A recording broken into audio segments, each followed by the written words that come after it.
మీ ఇద్దరిని ఎప్పుడు కూర్చోబెట్టాడు? తర్వాత ఒక రోజు అనుకోకుండా మొన్న కూర్చోబెట్టాడు మ్యామ్. ఇద్దరిని కూర్చోబెట్టి నాకు నువ్వంటే ఇష్టం, మీ ఇద్దరు అన్న ఇష్టమే, మీ ఇద్దరిని నేను వదలను, మీ ఇద్దరిని పెళ్లి చేసుకుంటాను అని అన్నాడు మ్యామ్. అనిన తర్వాత ఆ అబ్బాయి చెప్పింది ఏంటంటే నువ్వు బ్రేకప్ చెప్పిన తర్వాత ఆ అమ్మాయికి మెసేజ్ చేశానని చెప్పాడు. ఇద్దరిని కూర్చోబెట్టి చెప్పిన తర్వాత మేమిద్దరం గొడవ పడ్డాం, మేమిద్దరం కొట్టుకున్నాం. ఇప్పుడు వీళ్ళిద్దరు మాట్లాడుతున్నది నిజమేనా నాన్న? వీళ్ళిద్దరు మాట్లాడి నమస్కారం. నాకు అది వేరే ఇద్దరు అమ్మాయిల గురించి చెప్తున్నాం అనుకున్నాం ఇంతకటి వరకు. ఈ నలుగురేమో అనుకున్నాం. సార్ వీళ్ళిద్దరేనా? మరి వాళ్ళు చెప్పేది నీకు నక్కి నాగలోకి అనుకున్నంత తేడా ఉందిగా. చెప్పమ్మా. తర్వాత కాదమ్మా, ఇతను మీ ఇంట్లో పరిచయం చేశాడు, నిన్ను తీసుకెళ్లి వాళ్ళ ఇంట్లో పరిచయం చేశాడు. మరి ఈ మొహాన్ని మీ ఇంట్లో పరిచయం చేశావా? పరిచయం చేయలేదు. మా ఇంట్లో వాళ్ళకి తెలిస్తే ఏమైనా అంటారేమో పరిచయం చేయలేదు.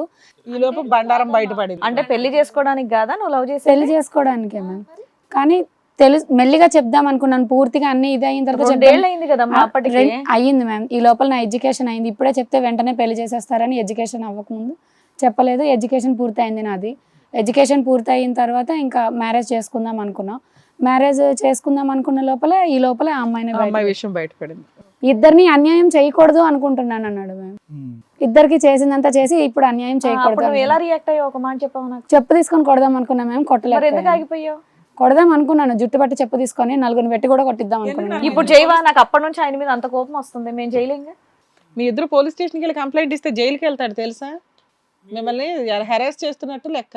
ఇంకా ఇందులో పెద్ద ట్విస్ట్ ఉంది మ్యామ్. ఇంకొక విషయం, నువ్వు కావాలి అని 60 days ఇద్దరికి ఎవరికి కనిపించకుండా వెళ్ళిపోయాడు. నేను ఒక రోజు నార్మల్గా ఇలాగే ఫోన్ చేశాను.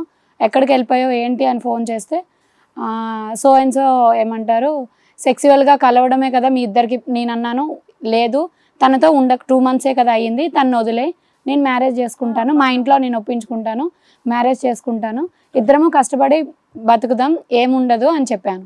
చెప్తే లేదు, నాకు నువ్వు కావాలి తను కావాలి అని చెప్పాడు. ఈ ఒప్పందానికి ఒప్పుకుంటే సరే, లేదంటే నేను మాయమైపోతానని మాయమైపోయాడా? మాయమైపోయాడు సార్. ఎక్కడికి వెళ్ళావని నేను తర్వాత ఫోన్ చేసి అడిగితే, నీకు ఏమంటారు సెక్సువల్గా కలవడమే కదా తనతో, నీకొద్దు, నువ్వు కావాలి, అందుకే నేను సెక్సువల్గా కలిసే ఇది చేసుకోకుండా ఆపరేషన్ చేసుకొచ్చాను. ఏరా బాబు,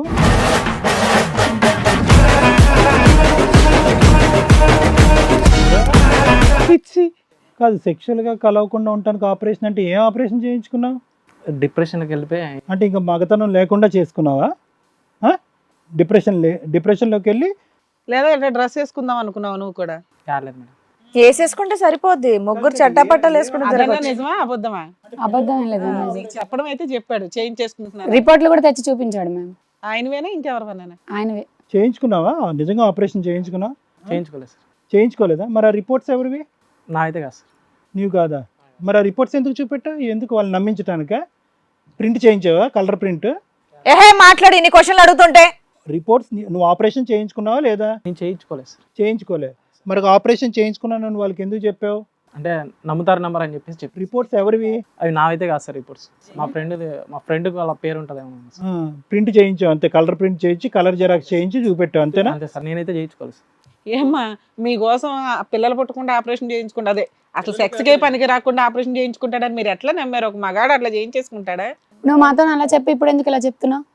అలాగే అది ఇప్పుడు ఆన్సర్ చెప్పు. ఇప్పుడు ఇద్దరికి చెప్పులు ఉన్నాయి, మేము ప్రోత్సహించే అధికారం. నేను ఫస్ట్ ఎంకరేజ్ చేస్తా, కమాన్ అని చెప్పి అడుగుతున్నారుగా, చెప్పు. నేను చేయించుకోలేదు మేడం. నిజంగా నువ్వు చేయించుకోలేదా? చేయించుకోలేదు. నిజంగా చెప్పు. మరి మాతో ఎందుకు అలా చెప్పావు? మాతో ఎందుకు అబద్ధం చెప్పావు?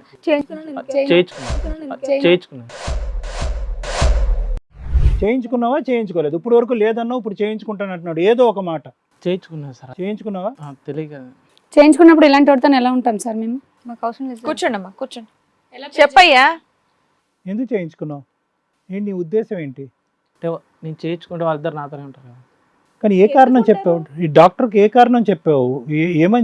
ఏ కారణం చూపెట్టి చేయమన్నావు డాక్టర్కి? నాకు ఇటువంటి సెక్షువల్ థాట్స్ వస్తున్నాయి, నేను ఎవరితో పడితే వాళ్ళతో పడుకుంటున్నాను, పిచ్చి పనులు చేస్తున్నాను, నాకు ఈ ఆపరేషన్ చేయండి అని అన్నావా? ఏమని చెప్పావు? నానా ఇలాంటి ఆపరేషన్ ఒకటి చేయించుకుంటే వీళ్ళు మిమ్మల్ని పెళ్లి చేసుకోమని ఎలా అడుగుతాం మేము? నీ వల్ల ఏం ఉపయోగం వాళ్ళకి చెప్పు? పిల్లలు పుడతారా? హ్యాపీగా ఉంటారా? ఏముంది? ప్రేమతో నా దగ్గర ఉంటారు కదా. అంటే జాలితోనా? అరే ఏంటి మేమిద్దరం ఇంత బాధపడుతున్నాము, అతన్ని ఇంత అసహించుకుంటున్నాం, మా గురించి ఇంత త్యాగం చేశాడని చెప్పి సెక్స్ గురించి కాదు, నిజమైనటువంటి మనసుతో వచ్చిన మగాడు అని చెప్పి నీ వైపు ఆశపడతారు అనుకున్నావు ఇద్దరు? అలాగే అనుకున్నా సార్. అప్పట్లో ఎవరో ఒకళ్ళే వస్తారు, అప్పుడు కూడా ఇద్దరు రారుగా. అంటే ఇప్పుడు ఒక అమ్మాయి రావడం కోసం, ఇద్దరు అమ్మాయిలు రావడం కోసం ఇది చేయించుకున్నావు. వాళ్ళు రాను అంటే ఇక ఒకసారి చెయ్యి, ఇంకోసారి కాలు, ఇంకోసారి పేక తీసేసుకుంటావా ఏంటి వరుసగా నీ ప్రేమ చూపించుకోవడానికి? అసలు ఆ లాజిక్ ఎలా వచ్చావు సంతోష్ నువ్వు? ఇద్దరు కావాలి, ఇద్దరు నాకు కావాలంటే, ఇద్దరు రాకపోతే కనుక నా మగతనమే లేకుండా చేసుకుంటే కనుక జాలిపడి నా పక్కన వస్తే ఏదైనా సినిమా స్టోరీ ఈ మధ్యన చూసావా? రాలేదు సార్. వచ్చిందిగా మొన్న ఒక సినిమా, అదేదో నువ్వు చూపించిన రిపోర్ట్లు తీసుకొచ్చావా? సార్ చూస్తారు తేలా. ఇవి నమ్మడానికి ఎక్కడ వర్కౌట్ అవ్వట్లే. సార్ గట్టిగా అడిగితే అవ్వలేదంటావు, వీళ్ళు గట్టిగా అడిగితే అయ్యిందంటావు. అయింది మేడం. ఇప్పుడు మరి వాళ్ళిద్దరు ఇప్పుడు నిన్ను వద్దంటున్నారు. అసలు వద్దు కాదు, మేమే వద్దంటాం. అలా కాదు, వాళ్ళిద్దరు వద్దంటున్నారు. ఇప్పుడు మగతనం లేదు కానీ ఉద్దేశం కాదు, మొదటి నుంచి నీ క్యారెక్టర్ నచ్చక వద్దంటున్నారు, ఇప్పుడు అసలు వద్దంటున్నారు. నీలో ఇన్ని షేడ్స్ చూసి ఏమ్మా మాకు అవసరం లేదు సార్, మా ఇంట్లో వాళ్ళు కూడా అరే మీరు అసలు అవసరం అన్నా కూడా మేము పంపించున్నానా? ఇది లీగాలిటీకి వర్కౌట్ అవ్వదు. వాడితో వెళ్ళి ఏం చేసుకోవాలి మేము ఎలా ఉండాలి? సమాజంలో మాకు గుర్తింపు ఏముంది? చెప్పయ్యా, సమాధానం చెప్పాలి, అడుగుతున్నారుగా. వాళ్ళు ఏదో ఒప్పుకుంటారు, వచ్చేస్తారు, నన్ను పెళ్లి చేసుకుంటారు అనుకుంటున్నావు కదా, అడుగు మరి. అప్పటి నుంచి నాకు ఇద్దరు కావాలంటున్నావు కదా, మరి బతిని అడుకో. ఒకసారి రిపోర్ట్స్ తీసుకొస్తే, ఇప్పుడు వాళ్ళిద్దరు వద్దంటున్నారు, రిపోర్ట్స్ తీసుకొస్తే అందులో రివర్సిబిలిటీ ఉందా లేదా అనేది చెక్ చేద్దాం. అంటే ఆపరేషన్ మళ్ళీ రివర్స్ చేయొచ్చా, ఏ టైప్ ఆఫ్ ఆపరేషన్ అనేది మనం చూద్దాం. నెంబర్ 1, నా వరకు అయితే మేడం ఇటువంటి సర్జరీస్ ఎవరు చేయరు, ఇది ఒకటి పాయింట్. ఎవరు చేయరు. మరి ఇతను ఎవరో దగ్గరికి వెళ్ళి అనామికుడి దగ్గర ఏదో డొంక తిరుగుడు కారణాలు చెప్పి చేయించుకుంటే చేయించుకోవచ్చు. ఒకటి ఏంటంటే ఇక్కడ మనం చూడవలసింది ఏంటంటేనమ్మా, ఇందులో ఎంతవరకు వాస్తవం ఉంది, అవాస్తవం ఉంది అనేది మనం తేలాలి. ఎందుకంటే ఒకసారి లేదు అంటున్నాడు, ఒకసారి అయ్యింది అని అంటున్నాడు. అయ్యింది అన్నా, అవ్వకపోయింది అన్నా. ఇప్పుడు నేను పాయింట్ నెంబర్ 2 రైజ్ చేస్తున్నాను. నిజంగా రిపోర్ట్స్ అన్నీ అబద్ధం, ఇతను వాస్తవానికి ఎటువంటి సర్జరీ లేదు, ఇతనికి మగతనం ఉంది అనేటటువంటి మాటే ఉందనుకుంటాం. అప్పుడు మీ డెసిషన్ ఏమవుతుంది? లేదు సార్, ఇలాగా నా దగ్గర ఒక మాట, తన దగ్గర ఒక మాట చెప్పి మేమిద్దరం జుట్లు పట్టుకొని కొట్టుకొని ఇలాంటి వాడితో ఈరోజు మంచిగా అయింది, రేపు పొద్దున్నే నేను వెళ్ళాను పెళ్లి చేసుకున్నాను అవ్వలేదే అనుకోండి, రేపు పొద్దున్న ఇంకొక అమ్మాయిని గోకడనే నమ్మకం ఏంది? సో సర్జరీ చేయించుకున్నా చేయించుకోకపోయినా మీ ఒపీనియన్ మాకు వద్దు సార్. వాళ్ళు క్లియర్ గా ఉన్నారు. ఇది కథ కాదు జీవితం ప్రోగ్రామ్ ని అందరికంటే ఒక రోజు ముందుగా చూడాలి అనుకుంటే హిట్ టీవీ యాప్ ని డౌన్లోడ్ చేసుకోండి. ఇందులో మీరు మెచ్చే, మీకు నచ్చే కంటెంట్ సిద్ధంగా ఉంది. సార్ మేడం, సంతోష్ అసలు ఇక్కడికి ఎందుకు వచ్చాడో ఫస్ట్ మనకు అర్థం కావట్లేదు మేడం. ఎందుకంటే అతనికి క్లారిటీ లేదు. మరి ఏదన్నా ఒక డిప్రెషన్లో మెంటల్ స్టెబిలిటీ తప్పిందా? పోనీ చూస్తూ ఉంటే కనుక ఏదో వీధికి ఇంటింటికి అమ్మాయిలను వాడుకునే రకంలా కూడా అనిపించట్లేదు. మిగతా ఒక అమ్మాయి ఆల్రెడీ అతనితో 2 years పాటు జర్నీ చేసింది. ఆ 2 years జర్నీలో ఈ అమ్మాయి కాకుండా నీకు వేరే డౌట్ ఏమీ రాలే కదా శృతి? ఇతని వ్యక్తిత్వంలో కానీ నీకు ఎటువంటి డౌట్ రాలేదు? వద్దు, శృతి ముందు వచ్చింది, వెన్నెల తర్వాత వచ్చింది. అంటే నా ఉద్దేశం ఏంటంటే సంతోష్కి బహుశా madam either stable mind set అన్న లేదు, లేదంటే మెంటల్ డెవలప్మెంటే అవ్వలేదు. స్టేబుల్ మైండ్ సెట్ అంటే కనుక ఏదో ఒక అమ్మాయిని పటాయించేద్దాము, ముందుకెళ్దాము, తర్వాత ఇంకో అమ్మాయిని చూద్దాము, ఆ అమ్మాయి నచ్చితే కనుక ఆ అమ్మాయితో కూడా ఉందాం, ఆ అమ్మాయితో కూడా తిరుగుదాము, ఫైనల్గా ఇద్దరు ఫిక్స్ అవుతే కనుక ఇద్దరిని పెళ్లి చేసుకుందాం అని అడుగుదాము. ఇంకొక 3వ అమ్మాయితో ఇంకో మెసేజ్ పంపిస్తే కనుక ఆ అమ్మాయి ఒప్పుకుంటే కనుక ఈ ముగ్గురిని కూర్చోపెట్టి కన్విన్స్ చేసేద్దాం. అంటే ఇటువంటి వ్యక్తిత్వంలో మీరు ప్రధానంగా చూసేది ఏంటంటే కనుక సైలెన్స్ అనేటటువంటిది, లేదంటే అమాయకత్వం చూపెట్టడం కానీ, లేదంటే ఏదో పెద్ద త్యాగాలు చేసేసి వాళ్ళు చేసేటటువంటి తప్పులు కప్పిపుచ్చుకుని ఎంతమంది అమ్మాయిలన్నా పటాయించేసి ఆ జాలి అనేటటువంటి ఇమోషన్ ద్వారా ఏ అమ్మాయి అయినా పడిపోతుంది. అతను వాస్తవానికి ఇక్కడ చేసినటువంటిది ఏంటంటే అతను గొంతు అతనే తవ్వుకున్నాడు. ఈ అమ్మాయితో మొదలుపెట్టిన కార్యక్రమం ఆ అమ్మాయి వరకు వెళ్ళింది, ప్యారలల్గా నీతో నడుస్తూ ఆ అమ్మాయి వరకు వెళ్ళింది. దాన్ని మూర్ఖత్వం అంటారా, పిచ్చితనం అంటారా, లేదంటే ఏమంటారా అది పక్కన పెట్టండి. అది ఏ స్థాయి వరకు వెళ్ళిందంటే కనుక the attraction towards both of you, మీ ఇద్దరి మీద ఉండేటటువంటి అట్రాక్షన్ ఏ స్థాయి వరకు వెళ్ళిందంటే కనుక అతను ఉండేటటువంటి బ్రహ్మాస్త్రం ఒక్కటే, తక్కువగా మాట్లాడటం, జాలిగా మాట్లాడటం, మీరు లేకపోతే నేను చచ్చిపోతాను అని అంటాము. కాబట్టి ఏంటంటే ఆ జాలిని కరిగిపోయి అరే ఇంత మంచి మనిషిని మనం ఎలా వదులుకుంటాము, నాతో పాటు ఇంకో అమ్మాయిని ఇతనితో పాటు జీవితం పంచుకుంటే తప్పేంటి అని కరిగిపోయి ముందుకు వచ్చేటటువంటి ఒకే బ్రహ్మాస్త్రం మీద అతను మొత్తం వెయిటేజ్ అంతా కూడా వేశాడు. అంటే ఇమోషనల్గా బ్లాక్మెయిల్ చేసేటటువంటి మనస్తత్వం. దీంట్లో భాగంగా ఏంటంటే ఒక పంచాయతీ అనేటటువంటిది పెట్టాడు. 2-3 నెలల క్రితం ఒక పంచాయతీ పెట్టాడు. చూడు, నీతో 2 ఇయర్స్ పాటు డైరెక్ట్ పరిచయం, ఆ అమ్మాయితో ఆల్మోస్ట్ 18 or 20 months వరకు ఇండైరెక్ట్గా పరిచయం జరిగింది, మీ ఇద్దరం కమ్యూనికేషన్లో ఉన్నాం, ఆ అమ్మాయి ఇప్పుడు యాక్సెప్ట్ చేసింది, నువ్వు రా అనగానే వెంటనే వచ్చేసావు, నువ్వు స్లోగా వచ్చావు, ముందు వచ్చినా వెనక వచ్చినా మీరిద్దరూ నాకు కావాలి అనే ఉద్దేశంతో ఒక పంచాయతీ పెట్టాడు.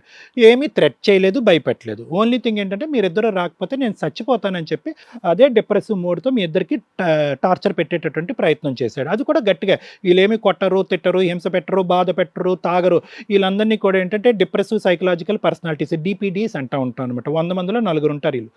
సో ఈ 4 ఏంటంటే ఎప్పుడు వాళ్ళ యొక్క జాలి, వాళ్ళ యొక్క కష్టము, వాళ్ళ యొక్క సింపతి, వాళ్ళ యొక్క సానుభూతి, ఇలాంటి నెగిటివ్ ఇమోషన్సే, ఈ నెగిటివ్ షేడ్స్నే ఎక్కువగా ఉపయోగించి అవతల వాళ్ళని ఏదో విధంగా జాలి పడిపోయి అవతల వాళ్ళ చేతి కూడా తప్పు చేసేటటువంటి వరకు వెళ్ళిపోతూ ఉంటారు. సెల్ఫ్ సెంటర్డ్ ఇండివిజువల్స్ అంటారు. అంటే వాళ్ళ బాధే వాళ్ళకి ఇంపార్టెంట్, పక్కన వాళ్ళ బాధ వద్దు, నాకు మీరిద్దరు నచ్చారు కాబట్టి మీ ఇద్దరు నా జీవితంలోకి రావాలి, మీ ఇద్దరు రాకపోతే నేను చచ్చిపోతాను. వాళ్ళిద్దరు నిన్నెందుకు యాక్సెప్ట్ చేయాలి? ఏ చరిత్రలో కానీ ఏ హిస్టరీలో కానీ ఇద్దరికి ఒకరు ఉంటారు, ఇది కరెక్టా కాదనేది అతనికి అనవసరం. ఏదో విధంగా మీ కర్మకాలి మీరిద్దరు నన్ను ఒప్పుకున్నారు కాబట్టి మీ ఇద్దరు ఒకరికొకరు కావాలని మీరు ఒప్పేసుకోండి, మీరిద్దరు వెళ్ళి మీ తల్లిదండ్రులను ఒప్పించేసేయండి. దానికి తగ్గట్టుగానే ఏంటంటే మీరు కూడా ఏంటంటే అతను ముందుగానే నిన్ను తీసుకెళ్ళి పరిచయం చేశాడు, కానీ నువ్వేమొచ్చి నా చదువు అవ్వాలి, ఇది అవ్వాలి అని చెప్పి మీ తల్లిదండ్రులకు మాత్రం మీరు పరిచయం చేయరు. మొత్తం బాయ్స్ సైడ్ అంతా కూడా ఫిక్స్ అయిన తర్వాత అప్పుడు స్లోగా మీరు ఇందులో పాక్కుంటూ దిగుతూ ఉంటారు. ఇతర మెంటాలిటీ గురించి నేను కంప్లీట్ చేస్తాను. మీ ఇద్దరు వరకు వచ్చింది ఇతర మెంటాలిటీలో అది ఎక్కడి వరకు వెళ్ళింది?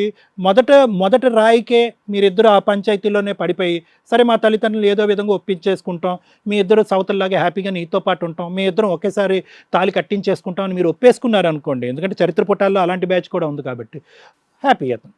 అది లొంగలేదు.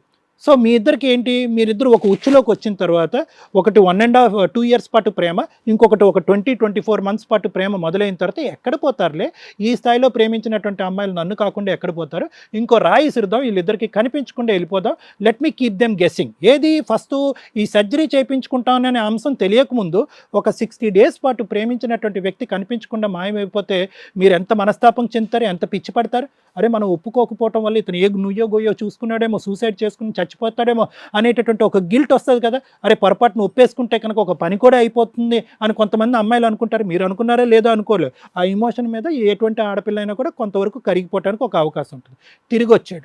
తిరిగి వచ్చిన తర్వాత మీరు దానికి కూడా పడలేదు. ఏంటి నువ్వు ఎక్కడ మాయమైపోయావు, ఎందుకు మాయమైపోయావు, అయినా కానీ అతను అదే పాట పాడాడు, మీ ఇద్దరు కావాలి, ఇద్దరు పాడాడు. తర్వాత నాకు ఉండేటటువంటి ఆలోచన, అనుమానం ఏంటంటే ఇప్పటికీ కూడా ఇతనికి ఆ సర్జరీ అయ్యిందా లేదా అనేది నా ప్రశ్న. అందుగురించి నేను 2 options మీకు ఇచ్చాను. సర్జరీ అవుతే స్వీకరిస్తారా, సర్జరీ అవ్వకపోయినా స్వీకరిస్తారా? సర్జరీ అయినా స్వీకరిస్తాను అంటే కనుక ముందస్తు మేము చేయడానికి కూడా ఇష్టపడాం, ఎందుకంటే నల్ అండ్ వైడ్ మ్యారేజ్ కింద అది వస్తుంది, అది లీగల్ కూడా కాదు. రెండిట్లకి మీరు నో చెప్పారు కాబట్టి అతను సర్జరీ చేయించుకున్నాడా లేదా అనేటటువంటిది ఒక మీనింగ్లెస్ ఇష్యూ అయిపోయింది ఈరోజు ఇక్కడ.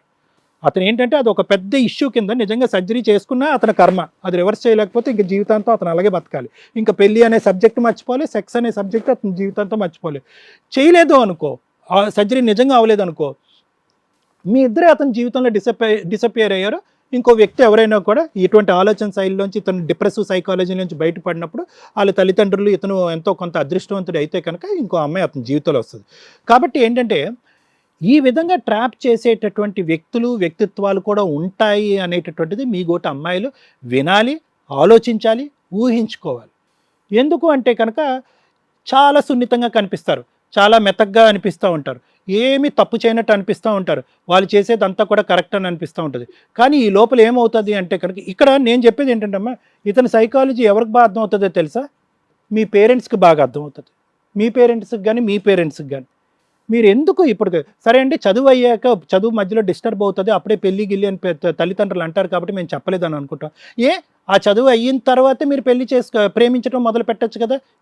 ఇతనే అంత పెద్ద గోల్డెన్ ఆపర్చునిటీ, ఇతను మిస్ అవుతే కనుక మళ్ళీ మొగుళ్ళేరా అన్నట్టు. ఎందుకు అంత తొందరపడి ప్రేమించాలి? ఎందుకు అంత చట్టపట్టాలు వేసుకుని తిరగాలి? ఎందుకు అంత తొందరగా ఫిజికల్గా కలిసిపోవాలి? అట్లీస్ట్ ఆ అమ్మాయి ఫిజికల్గా కలవలేదు, నువ్వు తొందరపడ్డావు కదా. ఈరోజు నువ్వు అతను వద్దనుకోవటం ఎంత ఈజీయో, ఒక 2 years పాటు చేసినటువంటి లైఫ్ ఎంత వ్యర్థమైందో, ఒక మనిషిని నమ్మి ఎంత మోసపోయో, అతనితో శారీరకంగా కలవటం వల్ల ఎంత స్థాయి బాధ గిల్ట్ ఉంటుంది. రేపొద్దు నువ్వు వేరే వ్యక్తిని పెళ్లి చేసుకోవాలన్నా, ప్రేమించాలన్నా ఇవన్నీ ఆలోచించరుగా. సో కాబట్టి ఏంటంటే హీరోయిజంగా వచ్చేటటువంటి వ్యక్తులే కాదు, ఇలా మెతకగా మంచిగా వచ్చి జాలి అనేటటువంటి ఇమోషన్ని చూపెట్టి అమ్మాయిని ట్రాప్ చేసేటటువంటి వ్యక్తుల గురించి కూడా మీరు జాగ్రత్త పడాలి. అలాంటి కోణానికి చెందినటువంటి సంతోష్. ఇప్పుడు ఏంటంటే సంతోష్ సర్జరీ చేసుకున్నాడా, రిపోర్ట్స్ ఉండి సర్జరీ చేసుకుంటే ఆ సర్జరీ రివర్సిబుల్ అనేది మనకు అవాస్తవం. చేసుకున్నవాడికి చేసుకున్నంత. సో కాబట్టి మీరిద్దరు తీసుకున్న నిర్ణయాన్ని మీ అందరం హర్షిస్తున్నాం. మాకు ఎటువంటి వ్యతిరేకత లేదు. మీరు తీసుకున్న నిర్ణయం అతని సైడ్ 0.5% జాలి కానీ ఆలోచన కానీ నాకైతే మాత్రం లేదు. Thank you sir. Hit TV app, ఇందులో short news, live news, entertainment shows, movies, digital magazines తో పాటు మీ జిల్లా వార్తలను కూడా ఫ్రీగా చూడొచ్చు. అంతేకాదు కేజీ నుంచి పీజీ వరకు విద్యార్థులకు స్కాలర్షిప్ కూడా అందిస్తున్నాం. ప్రతి వారం 10 మందికి లక్కీ డ్రా ద్వారా ఒక్కొక్కరికి 10,000 రూపాయలు అందిస్తున్నాం. ఇంకెందుకు ఆలస్యం, వెంటనే హిట్ టీవీ యాప్ ని డౌన్లోడ్ చేసుకుని ఫ్రీగా ఎంటర్టైన్మెంట్ పొందండి. Hit TV app. Hit TV app. Please download hit TV app. Hit TV యాప్ని ఫ్రీగా డౌన్లోడ్ చేసుకొని ఎంజాయ్ చేయండి. మీకు నచ్చిన ఎంటర్టైన్మెంట్ కోసం హిట్ టీవీ యాప్ ని ఫ్రీగా డౌన్లోడ్ చేసుకొని ఎంజాయ్ చేయండి. హిట్ టీవీ యాప్ని డౌన్లోడ్ చేసుకుని ఆస్వాదించండి, ఆశీర్వదించండి. ఇంతమంది సెలబ్రిటీలు హిట్ టీవీ యాప్ ని డౌన్లోడ్ చేసుకోండి అని చెప్తున్నారంటే ఎంత మంచి యాప్ ఆలోచించండి. అమెరికా అమెరికా అమెరికా అమెరికాలో చదవాలనుకునే వాళ్ళకి విశ్వసనీయమైన పేరు మన శౌర్య కన్సల్టెన్సీ. UK లో 1 year masters. UK లో 1 year masters. 2 years work permit up to 5 years visa. Contact Saurya Consultancy. Contact 89851 89851.